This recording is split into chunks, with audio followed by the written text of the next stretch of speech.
Dia duduk, Datuk, tak kiri.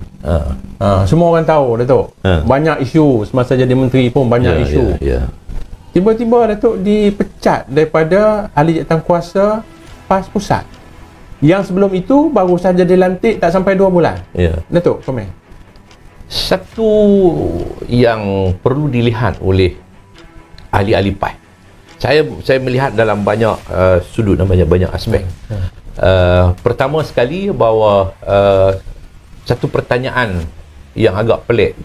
Kalau dikatakan bahawa isu ini ada isu masalah disiplin parti, sepatutnya daripada awal dia tak lantik. Sepatutnya daripada awal Presiden PAS tidak lantik. Sepatutnya jawatankuasa PAS pusat tidak memberi persetujuan di dalam mesyuarat yang melantik yang dicadangkan oleh Presiden untuk melantik Datuk Khairuddin, Datuk Dr. Khairuddin Takiri ini. Sepatutnya begitu. Tapi saya boleh membayangkan macam mana wajah suasana mesyuarat PAS pusat ni. Sebab saya pernah duduk lama. Pertama bila hari dia bentang, setuju. Tak ada komen apa. Lepas tu lepas 2 bulan, Amor nak cak. Setuju. Itulah dia. Dan dilaporkan Datuk, tak ada siapa pun yang bantah. Tidak ada siapa yang bantah. Tak ada suara pun yang bantah. Tidak ada suara bantah. Sebab apa? Sebab saya boleh membayangkan bagaimana mereka yang berada dalam mesyuarat itu bukan mereka yang criticize untuk nak berkata-kata, nak argue dan sebagainya. Apa perlu lantik orang ini? Kenapa nak perlu pecat pula bila kita lantik dan sebagainya? Ini saya membayangkan apa yang boleh berlaku dalam mesyuarat. Jadi sebab itu bagi saya bahawa sepatutnya kalau dia ada isu masalah disiplin parti, daripada awal dia tak lantik. Jadi sebab itu saya melihat pula dari satu sudut dalam isu ini ialah apabila keberanian orang seperti mana Khairuddin Ni Abduh untuk tampil membuat kenyataan-kenyataan. Ini satu benda yang baru dalam PAS. Satu benda yang baru dalam PAS. Dan yang buat ini terdiri daripada latar belakang ulama. Khairuddin Takiri latar belakangnya ulama, Ni Abduh juga latar belakangnya adalah ulama. Kalau dulunya orang kata tak boleh lawan ulama, nak lawan Tok Guru Haji Hadi, mana boleh lawan, berdosa. Saya tak fikir mereka ni tak tahu dosa.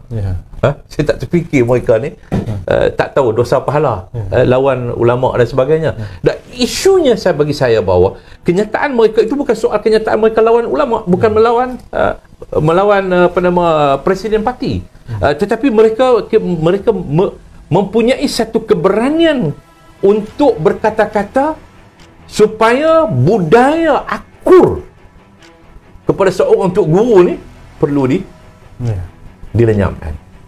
Bukan akur pada Tok Guru, akur kepada seorang presiden parti. Tok Guru, dalam konteks Tok Guru seorang ulama, mungkin betul kita kata dia pandangan dia pandai kitab dan sebagainya. Tapi dalam isu menguruskan parti, sepatutnya isu itu harus menguruskan bersama. Tak boleh berasaskan pandangan beliau seorang. Kerana apa? Kerana beliau pernah bermimpi begitu begini dan sebagainya. Tak boleh begitu. Mesti kalau berasas pada mimpi, tak payah mesyuarat lah. Betul? Tak payah mesyuarat lah.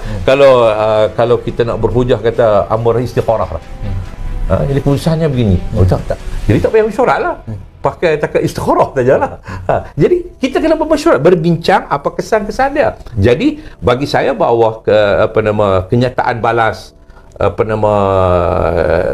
Dr. Khairuddin, kemudian kenyataan Ni Abduh yang mempersoalkan keputusan tersebut yang perlu diperjelaskan secara resmi apa isu dan sebagainya.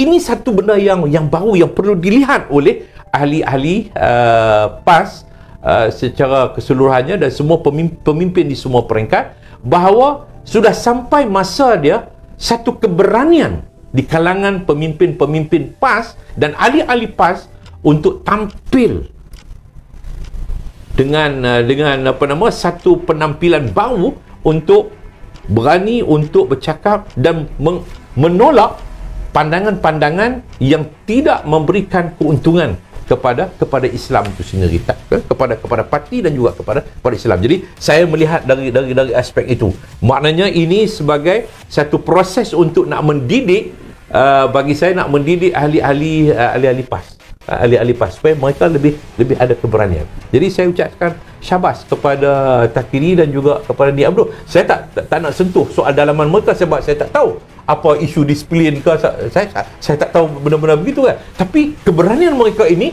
sewajarnya menjadi ikutan kepada ahli-ahli PAS. Maknanya tak berdosa pun kalau kita nak lawan pemimpin, tak berdosa. Betul, ada pandangan menyebut bahawa bukan saja Takiri dan juga Ni Abdul, tetapi masih ramai lagi yang disebut golongan publika, Datuk. Disiplin tadi dikaitkan dengan beberapa pendedahan.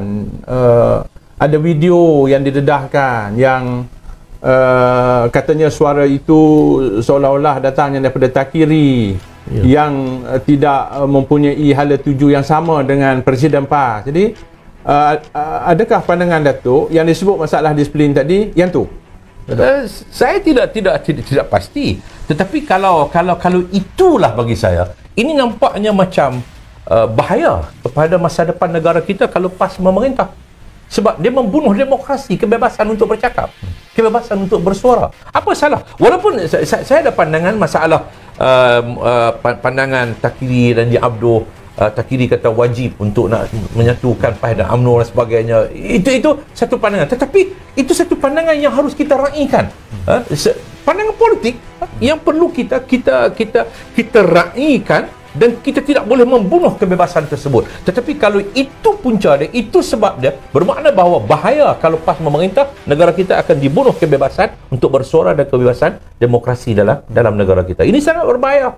Sebab apa masalahnya? Kalau itu betul, suara Takiri mengatakan bahawa keperluan dengan UMNO dan sebagainya. Apa masalahnya? Ini menunjukkan kegagalan kita nak menguruskan perbezaan. Sedangkan selalu Tok Guru kata perbezaan itu satu rahmat. Satu rahmat. Jadi sekarang dah macam perbezaan itu tidak menjadi satu rahmat. Jadi bagi saya bahawa mereka gagal menguruskan perbezaan. Sepatutnya bila seorang yang bijak, pemimpin yang bijak, dia perlu untuk nak menguruskan perbezaan di kalangan ahli-ahli dia. Berapa orang ya? Ni Abdul dengan Takiri, yang lain semua sengam. Yang lain tu semua saguan dalam mulut.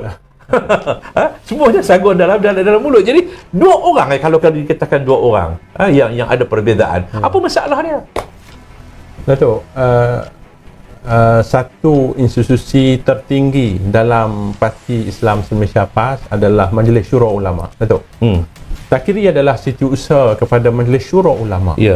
Dan kalau disebut pemecatan AJK PAS Pusat itu berpunca daripada masalah disiplin, bermaksud orang yang menggerakkan setiausaha ini, yang menggerakkan Majlis Syura Ulama ini adalah orang yang mempunyai masalah disiplin.